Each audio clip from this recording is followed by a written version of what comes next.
Hello everybody, Andy here again. Right, I've got a question for you today, as per usual I suppose, but I'll give it to you at the beginning instead of at the end.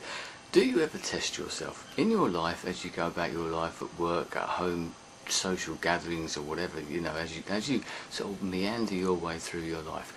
Do you ever put yourself in situations that maybe you're not too comfortable in to sort of test yourself? Now, the reason this came about, we were talking at home the other day, and I can't remember how the conversation came up, but it got round, and I happened to say that there are occasions in my life now and in the past where I've actually done that. I've put myself in maybe an uncomfortable situation, confronted a fear maybe possibly, and done something that I'm not too comfortable with to test myself. I did a video very recently called Strength Through Adversity, about how you can learn about yourself and how you can sort of progress yourself and make yourself stronger mentally and maybe emotionally or whatever, become a stronger person, a stronger character by sort of putting yourself through things, whether voluntary or involuntary.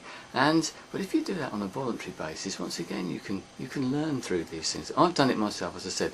I've done videos before about saying yes to things, and one of the reasons that I've said yes to things sometimes is to test myself. Yes, it's also because it's given me opportunities to do things, but sometimes you say no to those things because maybe you're not too confident. And yes, that's happened to me. I've been in a situation I think, I automatically say yes, and you think afterwards, hang on, what have I let myself in for here? But you go through with it. You could easily then turn around and say no, but if you carry on with it, force yourself to do things, you can sort of train yourself and make yourself a better person. My sort of philosophy on that sort of thing, we'll have sort of situations that we dread, whether it be doctor's appointments, dentist appointments, things we can see in the future, a job interview or something like that we can see coming up in the future, and our natural sort of feeling, a natural sort of thought is to put that thing off. Let's let the time go slowly, and put it off into the distance. Personally, my way of looking at it is bring it on. Don't put it off. If you bring it on sort of mentality, it means you get it over with quicker. You can confront that fear quicker, get it over there, and it's behind you, and you can keep going forward. And you haven't, and that sort of that fear, that trepidation you've got lasts for a lot shorter time. Once you've overcome that fear, you overcome that hurdle, it's behind you. You can move forward. But one thing that I related to my family is my son and my wife actually were talking about this.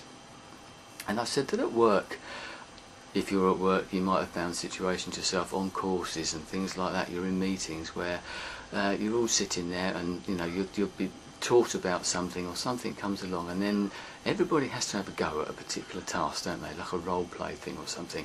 And there always comes a point when they say, right, everyone's going to have to do this, but someone's going to go first. Right, who's going to go first? And everyone sits there.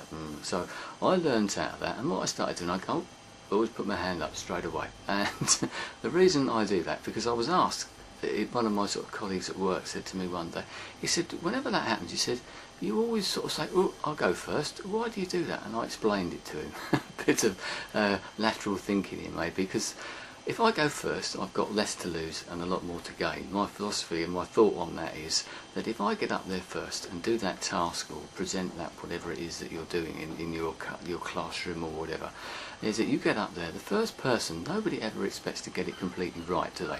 And so you can have a bit of a laugh. So you can go up there.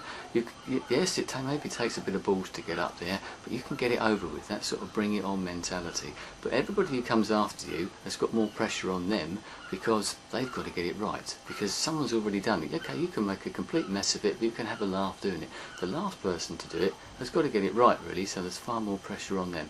So bring it on, and you've got far more to gain, and less to lose if you do it first. And say that. So that's the way I think of it. So that's what I've done through my life. In certain situations, we've all got things, social phobias and things like that we don't like to do. Next time you're presented with one of those, just think, right, let's do it. Let's get it out there. Let's get it over with. Let's try and confront that fear. Get it over with, as I said. And once you've done it, you can look behind you and say, yeah, that was good, I did that, and I did well out of that. And other people look at you and probably give you a bit more respect for doing it as well, because they may know that secretly you don't like to do these things, and they probably don't like to do them either, but maybe they don't want to admit it. So you don't have to admit it to them, just admit it to yourself, confront your fears, bring it on, test yourself a little bit, and you'll be a lot better for it. Hopefully I am. You may well disagree. Anyway, that's my thought for the day.